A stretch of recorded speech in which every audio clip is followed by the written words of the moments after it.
Bem acima dos campos de milho de Iowa, o voo 232 da United Airlines está em sérios apuros. Estou com o controle. O que foi isso? Um dos 3 motores do DC-10 explodiu. O avião está fora de controle.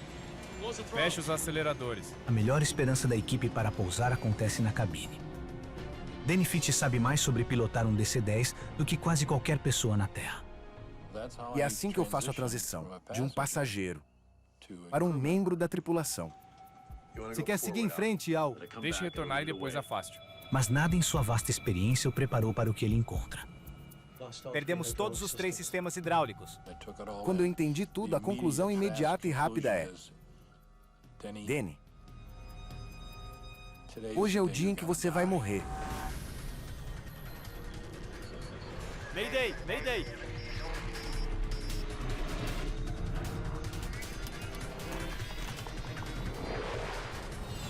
Mayday, desastre aéreo. Esta é uma história real.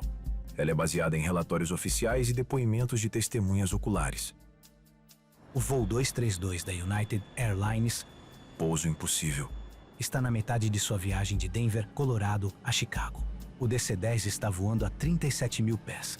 O clima claro torna este voo relativamente fácil para o capitão e seu primeiro oficial, ambos ex-pilotos de caça.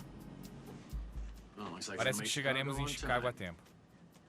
O avião estava parado. Tomamos uma xícara de café. O tempo estava bom, não havia absolutamente nenhuma razão para que não tivéssemos um voo normal naquele dia. Coloquem os cintos. Proibido fumar. Hoje é o dia das crianças na United Airlines. A passagem de uma criança custa apenas 1 centavo. Dos 285 passageiros do voo, 52 são crianças. Obrigado pelos biscoitos, Jan. Que tal mais café? Danny Fitch é piloto da United Airlines e instrutor de voo do DC-10. O voo foi normal em todos os aspectos. Subimos até a altitude, o almoço foi servido, a bandeja estava sendo removida e eu perguntei à comissária se poderia ter uma xícara de café. Tá voltando para casa? Sim, é bom voltar.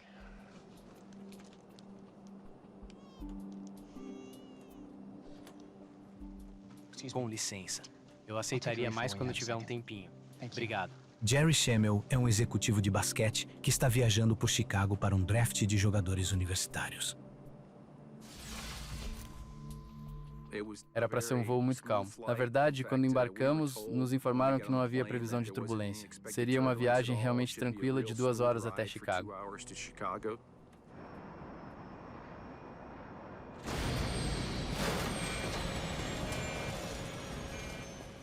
E de repente, com o estrondo, é como ser arremessado para dentro de um enorme turbilhão de atividade.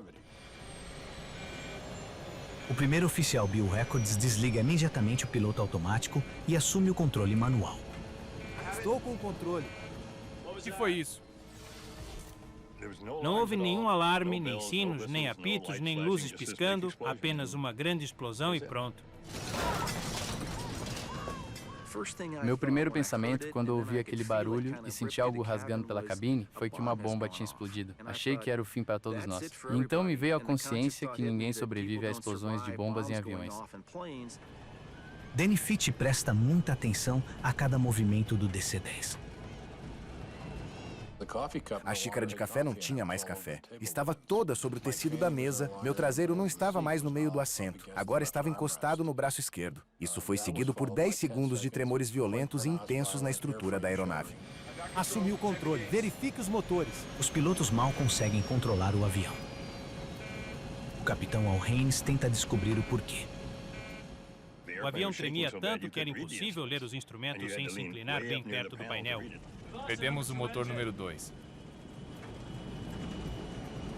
O DC-10 tem 3 motores. O motor número 2 está instalado na cauda. É aquele que sofreu uma falha catastrófica. As pessoas na minha volta estavam calmas, mas dava para perceber que estavam muito nervosas. Eles estavam antecipando o que poderia acontecer. E sabíamos que o que poderia acontecer não seria muito positivo. Bill não consegue nivelar o avião. Estamos perdendo hidráulica. Vamos desligar o número 2. Desligamos o motor com falha porque não sabemos a extensão do dano. Se continuar girando, pode se autodestruir. Certo, conseguimos.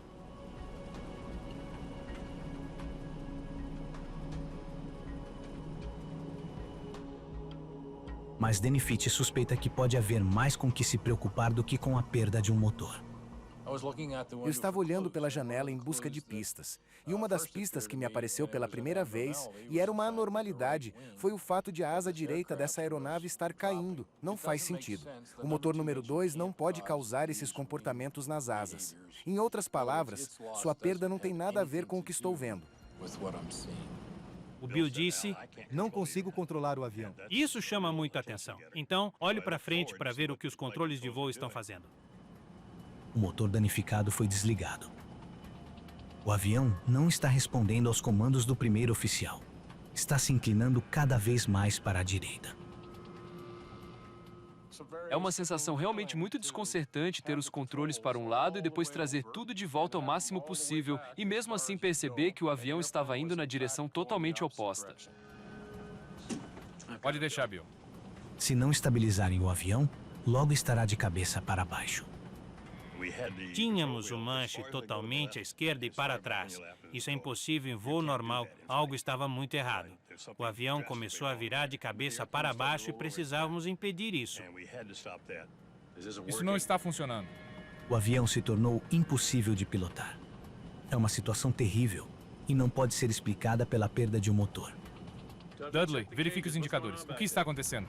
Não temos mais fluido hidráulico. Todos os sistemas foram reduzidos a zero. Todos os 3? Isso é impossível.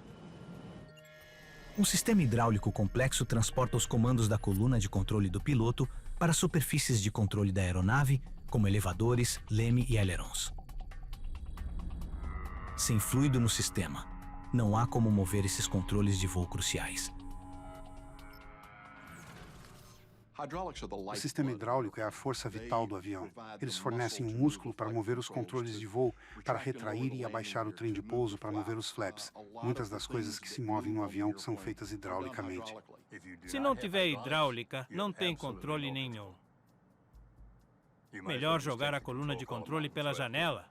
Mesmo que as colunas de controle não tenham efeito sobre o movimento do avião, os dois pilotos as usam instintivamente como se estivessem usando. É como dirigir um carro. Se você estiver deslizando no gelo, ninguém solta o volante, mesmo que o volante não seja eficaz. E isso é da mesma forma. Você está segurando os controles, esperando, eu acho, que talvez haja algum fluido hidráulico lá em algum lugar. O que diz no livro? O DC-10 tem 3 sistemas hidráulicos separados. Se um falhar, os outros 2 atuam como backup. Mas todos os 3 sistemas agora estão vazios de fluido. Não há nada aqui para algo assim. Chances de 1 bilhão contra 1. Algo tão raro que ninguém treina para isso. Nunca se prepara para tal situação, pois tecnicamente jamais deveria ocorrer. Sem sistema hidráulico significa que não há controles de voo. O avião pode cair em espiral no chão a qualquer momento. Vamos usar os motores. Sim, por que não? Bem, nós meio que inventamos isso à medida que avançávamos. Todo mundo percebeu que isso era algo para o qual não tínhamos um procedimento. Então você meio que agarra o que estiver funcionando. Os motores esquerdo e direito ainda estão funcionando. Os pilotos decidem usá-los a seu favor. Vou diminuir o número 1 em cerca de 10%, você aumenta o número 3 em 10%. Devagar e com calma. Ajustando a potência dos 2 motores restantes, eles talvez consigam nivelar a aeronave e fazê-la voar em linha reta. Com muita calma. Os motores estão em velocidade de cruzeiro. O menor erro de cálculo pode ser catastrófico. O avião começa a se nivelar.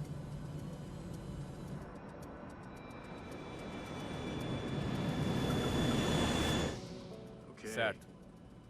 Funcionou. O método improvisado de controle parece estar funcionando. Mas sem o sistema hidráulico, a tripulação e todos os passageiros ainda correm grande perigo. Quanto falta até O'Hare? Cerca de 640 quilômetros. Voar para Chicago com apenas 2 motores pode ser possível. Mas sem controles de voo, os pilotos não têm ideia se conseguirão pousar. Como vamos pousar essa coisa? Nenhuma das peças usadas para controlar o avião pode ser movida. Nenhum piloto jamais pousou com segurança um DC-10 sem sistema hidráulico. 296 pessoas morrerão em breve, a menos que os pilotos consigam encontrar uma maneira de fazer isso agora.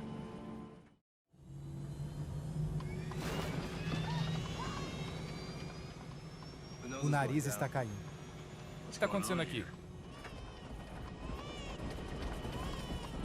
O voo 232 da United Airlines começou a acelerar para baixo. Normalmente, puxar a coluna de controle para trás elevaria os elevadores e levantaria o nariz do avião. Não temos elevadores. Mas, sem o sistema hidráulico, esse controle se foi. Normalmente, basta puxar para trás, adicionar um pouco de potência e puxar o nariz para cima, mas não tínhamos os controles. Muito bem, vamos aliviá-lo e ver o que acontece. As únicas coisas que funcionam no avião são os dois motores dianteiros. Vamos tentar 10%. Observe os medidores. Com calma. Ao aumentar a potência dos motores, os pilotos esperam conseguir criar sustentação suficiente sob as asas para levantar o nariz do avião. Isso é o que tem que fazer porque a força gera elevação. E é disso que você precisa. A manobra funciona. O avião sai do mergulho. Certo. É isso aí. Calma. Calma. Acabamos de descer 1000 pés. Temos que pousar essa coisa, descobrir onde estamos e nos levar ao aeroporto mais próximo. Desde a falha no motor, o avião tem derivado para a direita. Não há como o voo 232 chegar a Chicago sem os controles de voo. Os pilotos precisam encontrar um local seguro para pousar o mais rápido possível. Aqui é o United 232, estamos declarando uma emergência e solicitando um vetor para o aeroporto mais próximo. O que está acontecendo? Perdemos a hidráulica. Precisamos fazer um pouso de emergência. United 232, o senhor está indo para Sioux City. O senhor gostaria de ir para lá? Vamos para Sioux City. Afirmativo. Comece a preparar a cabine.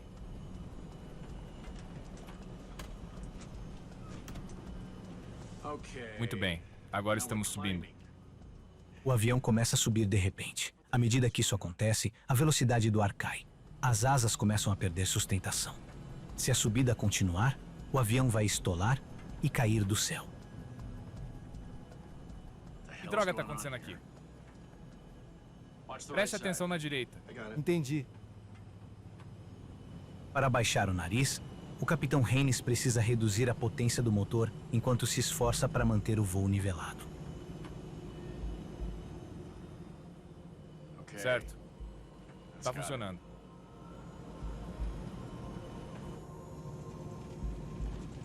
Senti o avião começar a cair e fiquei tentando entender.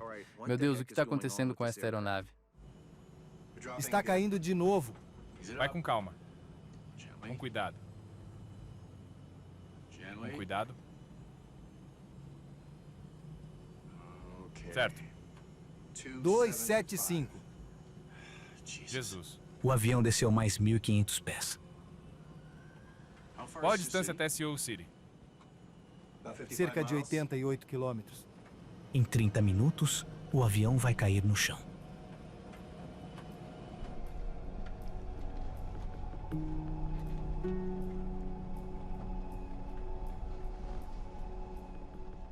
Jan, não se preocupe com isso. Este avião voará bem com 2 motores. Quando eu disse isso a ela, ela me respondeu: "Ah, não, Danny. Eu acabei de sair da cabine. Ambos os pilotos estão tentando pilotar a aeronave." O capitão disse que perdemos todo o sistema hidráulico. Bingo. Isso significa que não há trem de pouso, sem lâminas, sem abas, sem controles de voo. Certo. Diga ao capitão que temos um instrutor de treinamento de DC-10 aqui atrás. Se precisar de ajuda, estou disponível.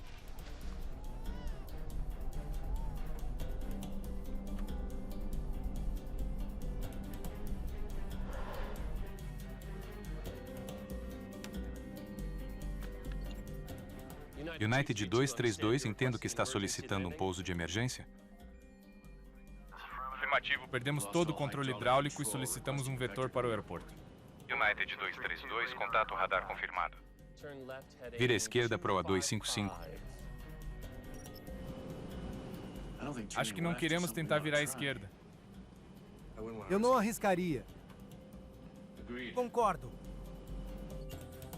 O rumo para Sioux City exige uma curva para a esquerda, mas por algum motivo, o avião danificado só quer virar para a direita. Forçá-lo a virar à esquerda pode ser desastroso. Ok, estamos em uma curva para a direita agora. Esse é o único caminho que podemos seguir. A torre nos deu um rumo a seguir e tentamos manter, mas ao manipular as manetes acabava desviando para a direita. Em vez de corrigir virando à esquerda, optamos por fazer um giro de 360 graus. United 232 Heavy. Virar à direita, proa 255. Os pilotos devem executar uma curva precisa para a direita sem o uso dos ailerons do avião. Eles alternam cuidadosamente a potência entre os dois motores para virar o avião danificado. Quando começam a virar, o nariz do avião cai subitamente de novo. O avião acelera para baixo.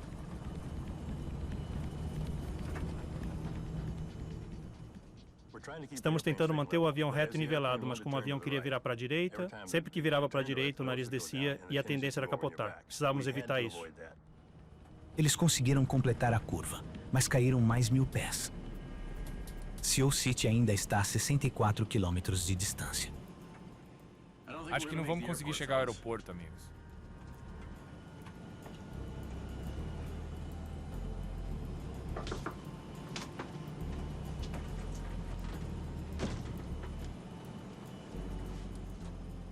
Há um instrutor de DC-10 a bordo que está oferecendo assistência. Ter um treinador ou instrutor a bordo do avião foi um alívio para nós, pois achamos que ele poderia nos dar informações que não tínhamos. Talvez ele pudesse ajudar e se ofereceu para subir, e ficamos muito felizes com sua presença. Muito bem, chame-o aqui.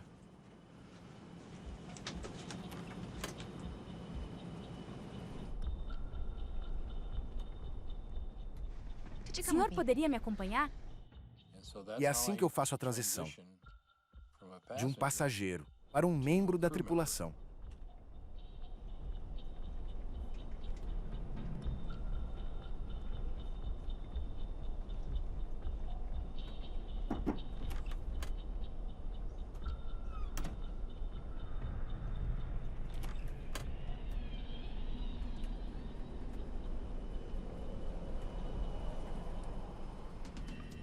Lembro-me de seus antebraços e tendões estarem tensos. Lembro que os dedos deles estavam brancos de tensão. Ambos seguravam os volantes de controle de voo, cada um seu, tentando pilotar o avião juntos. Isso é uma anomalia porque o avião voará muito bem com uma pessoa e 2 dedos. Essa é a natureza da fera em condições normais. Claramente não é o caso. Você quer seguir em frente, Al? Agora avance, deixe retornar e depois afaste-o. Perdemos todos os 3 sistemas hidráulicos. Quando eu entendi tudo, a conclusão imediata e rápida é: Danny, hoje é o dia em que você vai morrer. Diga-me o que precisa, vou te ajudar. Pegue os aceleradores. Porque ele pode ficar entre mim e o Bill agora. E ele pode operar o impulso alternado muito mais facilmente do que nós. Certo.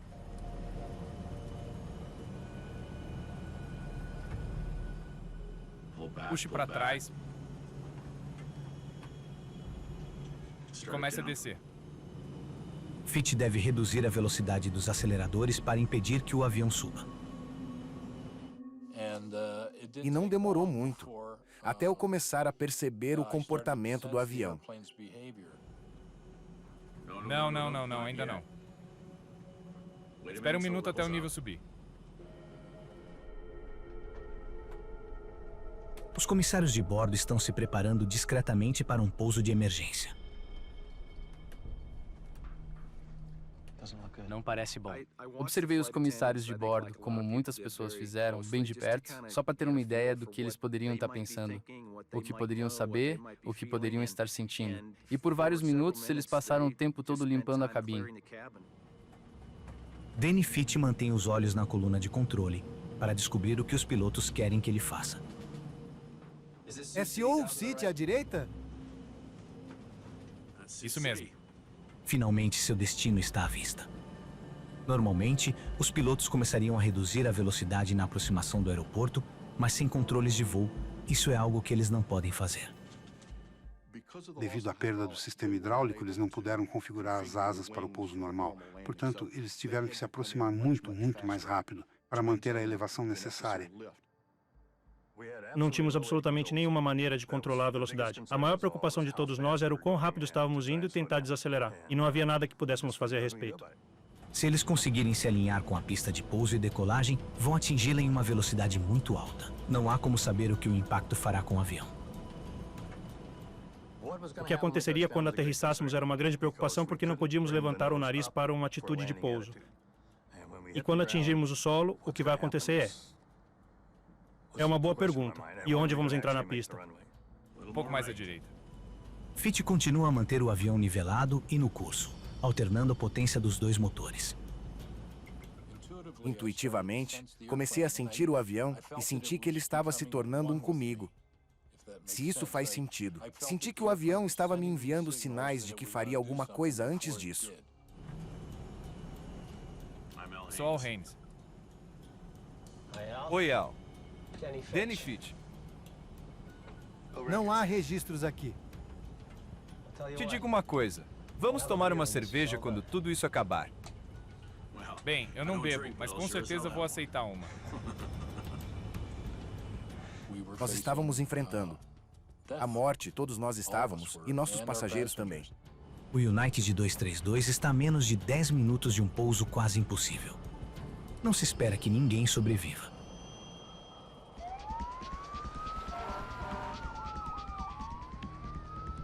As equipes de emergência se preparam para o pior. Quando os pilotos se aproximam do aeroporto, o capitão Haynes decide que é hora de dizer aos passageiros exatamente o que eles estão enfrentando. Senhoras e senhores, aqui é o capitão Al Haynes falando. Como os senhores já devem saber, estamos tendo algumas dificuldades de controle com o avião. Estamos tentando fazer um pouso de emergência em Sioux City. Vamos aterrissar em aproximadamente 8 minutos. Temos o máximo de controle possível sobre o avião, mas preciso que os senhores entendam que será um pouso de emergência. Por favor, revejam seus procedimentos de emergência.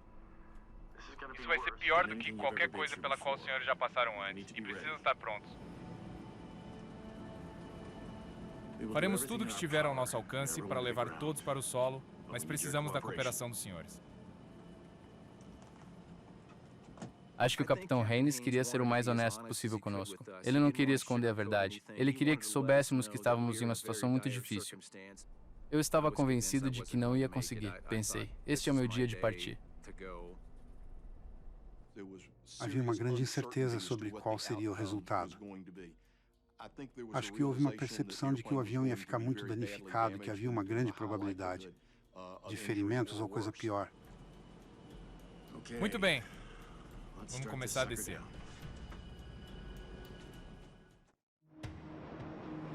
O voo 232 está a 9.000 pés do solo e a menos de 10 minutos do aeroporto. Mas ele ainda está viajando rápido demais para pousar com segurança. Em vez de estar na faixa normal de 120, 140 nós, eles estavam bem acima de 200 nós para poder controlar o avião. Isso significa que ele chegará com muito mais força. Ele precisará de uma distância muito maior para pousar. Da mesma forma, sua margem de erro agora é extremamente pequena. Alguém tem alguma ideia sobre como abaixar o trem de pouso? Eu teria. Abaixar o trem de pouso ajudará a desacelerar o avião. Sem um sistema hidráulico, os pilotos precisam soltar o trem manualmente e esperar que a gravidade o trave no lugar. Tomara que dê certo. Se o trem não travar, o avião está condenado.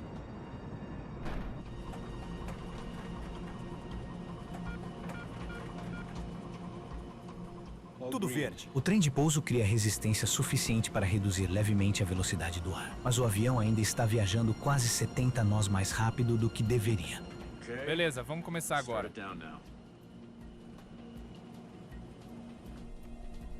Os passageiros tentam se preparar para o que podem ser seus momentos finais. As últimas 3 coisas que eu disse à minha esposa, ou as últimas 3 palavras foram "eu te amo". E tudo indicava que eu não sobreviveria. Depois, nos últimos minutos, comecei a pensar comigo mesmo. Caso esteja errado, é melhor se preparar e bolar um plano aqui. Nos últimos 4 ou 5 minutos, pensei comigo mesmo, tudo bem, se você atingir o chão, estiver morto ou gravemente ferido, pode não ser capaz de ajudar. Mas se não estiver, não fuja do avião. Não entre em pânico. Fique por perto, mantenha o controle e tente ajudar outras pessoas o melhor que puder. O avião está a apenas 27 quilômetros de distância do aeroporto. O senhor quer um assento? Sim. Ajuda aqui.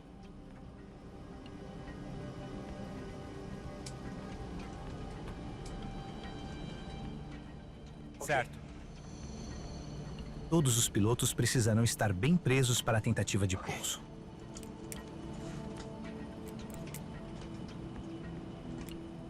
A apenas alguns quilômetros do aeroporto, a tripulação deve fazer outro círculo à direita para ajustar o curso. O aeroporto é ali embaixo. Beleza. Ainda não estou vendo. Assim que ele começar a descer, voltaremos. A maior preocupação de todas. Quão rápido vamos atingir o solo e o que acontecerá quando o atingirmos. Quando batemos com força no chão, vamos torcer para que não seja forte o suficiente para despedaçar o avião. Pra frente, pra frente, pra frente. Sem flaps, a velocidade do ar é a única coisa que mantém o avião no ar. Os pilotos não têm escolha a não ser manter os motores quase na potência máxima. Não vai ser uma aterrissagem divertida? Puxa, Dani, se conseguir. Sim, tá ótimo. Partindo de uma altitude de 37 mil pés, os pilotos fizeram uma descida em espiral até conseguirem avistar a pista. Agora eles precisam colocar o avião no chão. O avião está descendo para a pista a 1.600 pés por minuto, mais rápido que um ônibus espacial durante o pouso. Tudo certo. Avistei a pista. Está à direita. Ali! Mas os pilotos não conseguem desacelerar o avião. Na verdade, Fitch precisa aumentar a velocidade para manter o nariz levantado. Traga para baixo. Meu Deus, ele já está descendo. Diga que estamos a 2 minutos do pouso. 2 minutos para o pouso. 2 minutos. Sua atitude deve ser: vou conseguir fazer isso. Eu vou realizar isso. Eu vou fazer acontecer. Não aceitarei fracasso. Não aceitarei nada menos que o melhor. Então, mesmo se eu morrer, será assim. É assim que vou morrer.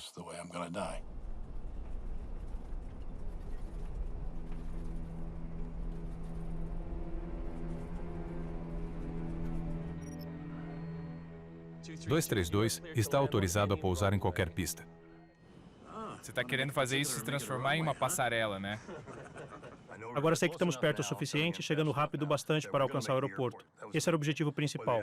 Se conseguiríamos realmente chegar na pista ou não, eu não sei. A aeronave ainda está viajando muito mais rápido do que o normal, mas a equipe não pode esperar mais. Esta é a única chance deles de pousar. Freiem comigo. Certo. Eles terão apenas uma potência mínima de frenagem e impulso reverso para parar o avião no solo. Eles não conseguirão manobrar o avião. Nenhum piloto nos controles de um jato comercial jamais pousou um DC-10 com segurança nessa velocidade. Com ou sem controles de voo. Reduza a potência. Isso mesmo, reduza do lado esquerdo.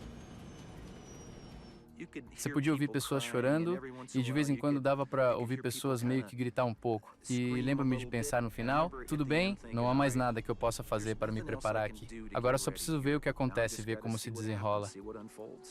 O avião está a 30 segundos de aterrissar. Posição de impacto. Preparem-se. Não fazia ideia do que iria acontecer quando pousássemos. Estávamos indo rápido demais, não tínhamos flaps, não tínhamos freios. E não tínhamos como dirigir o avião quando chegamos à pista. No último momento, esperava conseguir levantar o nariz aplicando mais potência, elevando a frente do avião para usar toda a fuselagem como resistência ao ar, reduzindo nossa velocidade para pousar no trem de pouso e então deslizar pela pista.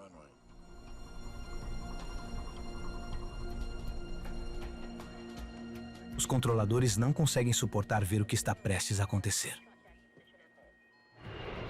A apenas 100 pés do solo, o nariz do avião mergulha novamente, aumentando sua velocidade já perigosa. O nariz abaixou, a velocidade subiu de novo e a asa direita começou a cair. Não podíamos aceitar isso. Precisávamos nivelar o avião. Feche os aceleradores. Feche-os! Reduz a potência! Não posso desligá-los. São eles que estão mantendo a direção. E nós dois dissemos, ok? Ele está no comando dos aceleradores, faça o que for necessário. Era preciso confiar.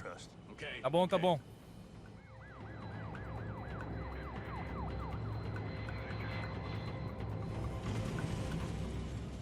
Esquerda! Esquerda! Esquerda!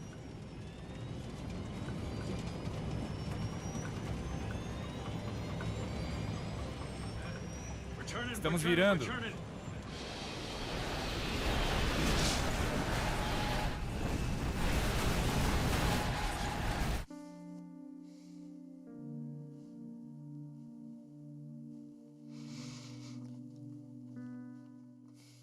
Não entendi muito bem e... Batemos muito forte. Minha cabeça bateu violentamente contra o painel de rádio à minha frente.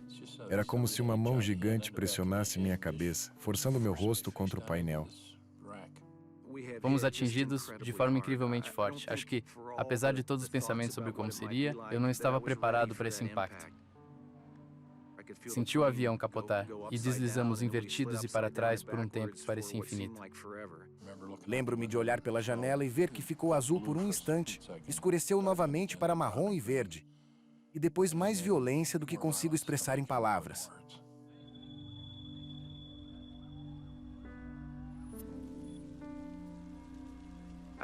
Levei alguns segundos para entender se estava vivo. Pensei, se sinto dor, ainda estou vivo. Então percebi o que tinha acontecido. O avião tinha capotado e eu estava pendurado de cabeça para baixo no assento. Não tive escolha a não ser voltar, pois a fumaça estava empurrando todos para a traseira do avião. Finalmente encontrei uma abertura onde a seção da cauda havia se rompido e consegui sair por ali. Saí do avião e percebi que estava em um campo de milho. E eu já havia estado em muitos deles. Isso me deu um pouco de conforto. Eu sabia que, a essa altura, provavelmente estava em boa forma e que não iria morrer naquele acidente. Dei alguns passos para fora do avião e ouvi um bebê chorando dentro dos destroços. Não fiquei ali avaliando os riscos. Não parei para pensar. Simplesmente reagi ao som. A próxima coisa que me lembro é que estava de volta entre os destroços. Está tudo bem. Está tudo bem. Jerry Schemmel consegue encontrar a criança e ajuda a reuni-la com seus pais. Está tudo bem. Mas outros não tiveram tanta sorte. O avião está em pedaços na pista e em um campo de milho. Não há sinal da cabine de comando ou dos pilotos. Ao ver inicialmente a aeronave atingindo o solo e rolando pelo chão, com uma enorme bola de fogo e tudo mais, não esperávamos encontrar sobreviventes. 45 minutos após o acidente, a cabine do piloto foi descoberta a 180 metros do resto dos destroços. Todos os 4 pilotos sobreviveram. Eu estava inconsciente. Felizmente, fui nocauteado no impacto. Não me lembro de absolutamente nada do acidente. E a próxima coisa que eu ouvi foi alguém dizer, há realmente 4 aí dentro? E eu ouvi uma outra voz dizer, sim. Naquele momento em que vi o bombeiro atravessando o campo, soube que tinha estado em um acidente. E eu estava vivo, mas não tinha ideia do estado em que me encontrava. Não sabia se minhas pernas ainda estavam intactas. Não conseguia mover meus dedos. Eu estava literalmente preso ao chão. Eu estava comprimido nos destroços. Dor ardente nas costas e na lateral, costelas quebradas, pulmão perfurado. Eu nunca perdi a consciência. Eu me lembro completamente de tudo isso. Meu tempo no hospital, na primeira noite, quase morri. Posteriormente, 9 cirurgias em 18 meses de recuperação. 111 passageiros e tripulantes morreram, incluindo 11 crianças. Mas 185 pessoas sobreviveram ao pouso forçado. A primeira impressão foi de que provavelmente não haveria sobreviventes. E, no entanto, houve. Havia um grande número de sobreviventes.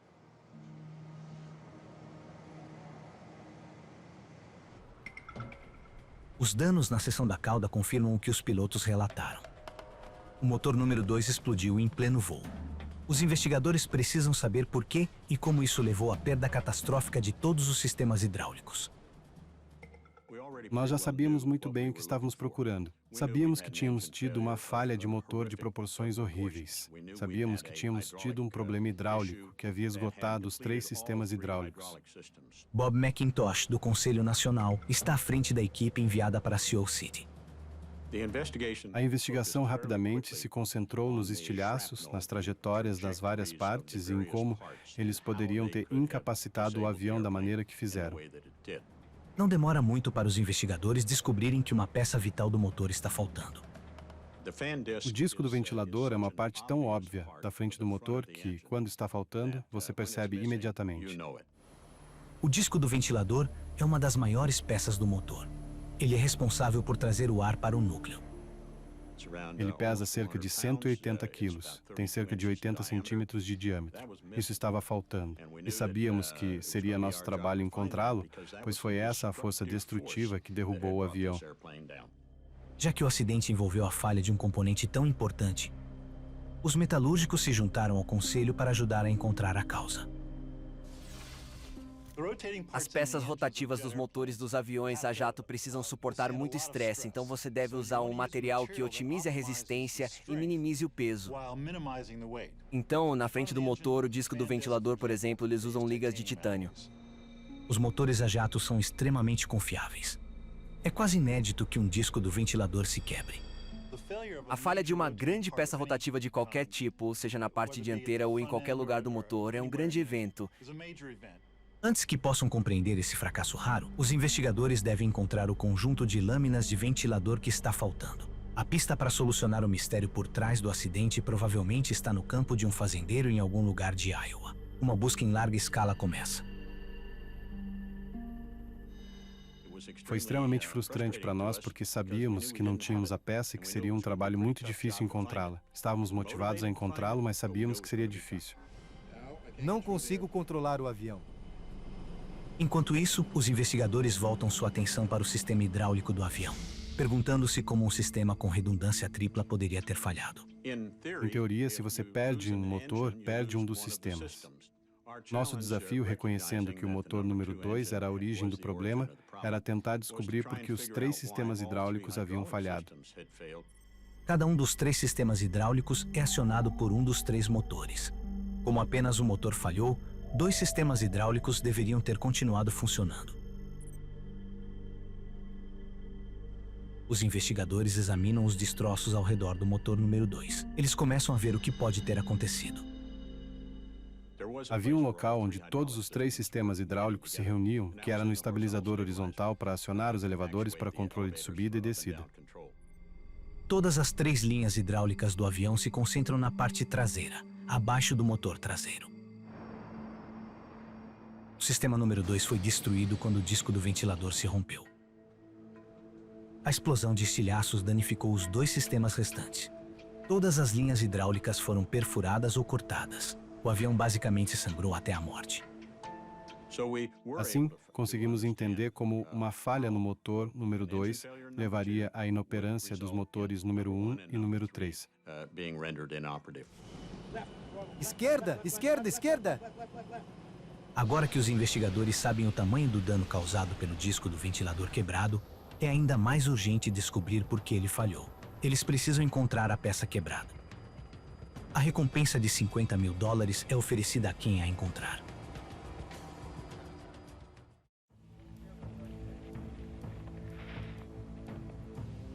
Três meses após o pouso forçado do voo 232 da United, em Sioux City, Iowa, uma fazendeira encontra a peça crucial do quebra-cabeça em seu campo, a cerca de 100 quilômetros do aeroporto. Este é o buraco em que eu entrei com a colheitadeira. Houve resistência. Eu dei ré e pensei, meu Deus, é isso. A senhora que encontrou o disco do ventilador foi nossa heroína do dia. Esse era um pedaço de evidência extremamente importante. O disco enorme está partido em 2 partes. Como pode se quebrar assim?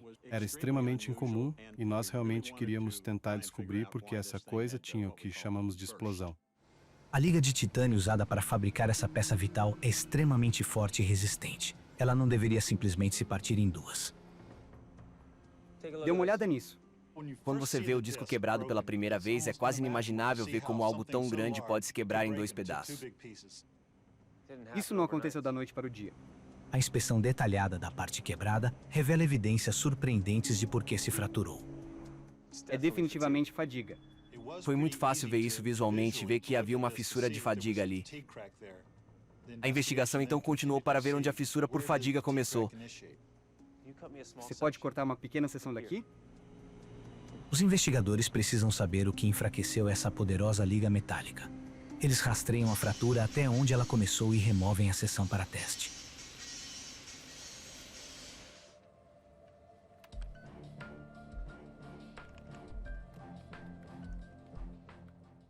Ora. Eles encontram elementos que não deveriam estar no metal: nitrogênio e oxigênio misturados ao titânio. Nitrogênio e outros elementos como oxigênio, se estiverem presentes na liga de titânio, causam um aumento na fragilidade. Assim, quando você aplica carga nessa área, ela vai quebrar muito facilmente. Um lote ruim de titânio? Eu diria que sim. Os investigadores concluíram que uma imperfeição microscópica no titânio usado para fabricar a pá do ventilador causou uma rachadura que se desenvolveu lentamente ao longo de 17 anos. Ela foi ficando cada vez maior a cada vez que o motor era ligado e desligado. Era apenas uma questão de tempo até que o disco finalmente se rompesse. Estou com o controle. O que foi isso? E o desastre aconteceu. Esta parte deveria ser inspecionada regularmente, e de fato foi. Mas onde a rachadura estava localizada simplesmente era extremamente difícil de detectar. O Conselho Nacional recomenda imediatamente inspeções mais completas de todos os discos de ventilador do motor. O titânio agora é derretido 3 vezes em um vácuo para remover as impurezas. Qualquer tipo de oxigênio e nitrogênio que possa estar no material é sugado para o vácuo e retirado. O sistema hidráulico do DC-10 também recebe uma atualização. Os projetistas acrescentam uma série de válvulas para que uma linha possa ser vedada em caso de ruptura. Todo acidente é uma experiência de aprendizado. E Sioux City, embora tenha ocorrido há várias décadas, continua sendo uma experiência de aprendizado.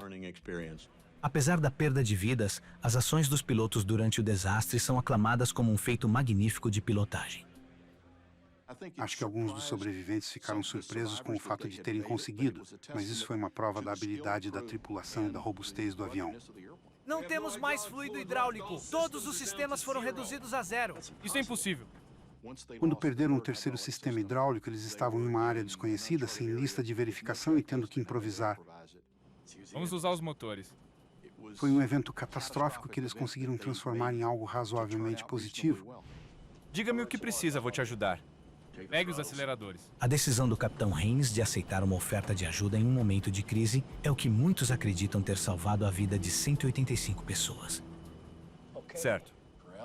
Entregar a um estranho o único controle restante do avião, sabendo que era tudo o que havia disponível, eu considero um feito extraordinário e não posso deixar de elogiá-lo o suficiente por isso. Todos os 4 pilotos receberam o Prêmio Polaris. Essa é a mais alta condecoração da aviação civil concedida por sua excepcional habilidade aérea e ações heróicas. Levamos o avião até a pista, foi o máximo que podíamos esperar, mesmo mais do que a maioria pensava que poderíamos conseguir. E dizer que fomos heróis por fazer isso, não. Apenas tivemos sorte de que as coisas que tentamos funcionaram. Eu estava disposto a dar minha vida. Não, isso não é heroísmo.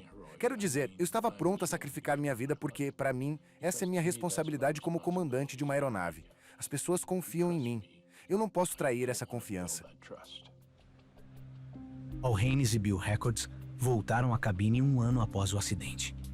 Para Danny Fitch, demorou um pouco mais. Os doutores? Deus os abençoe. Eles me trataram, mas não acreditavam que eu voltaria a ocupar o assento de comandante. Acho que foi 16 ou 18 meses depois, era o voo 187 para Honolulu. E se estivesse na cabine, teria ouvido o seguinte anúncio.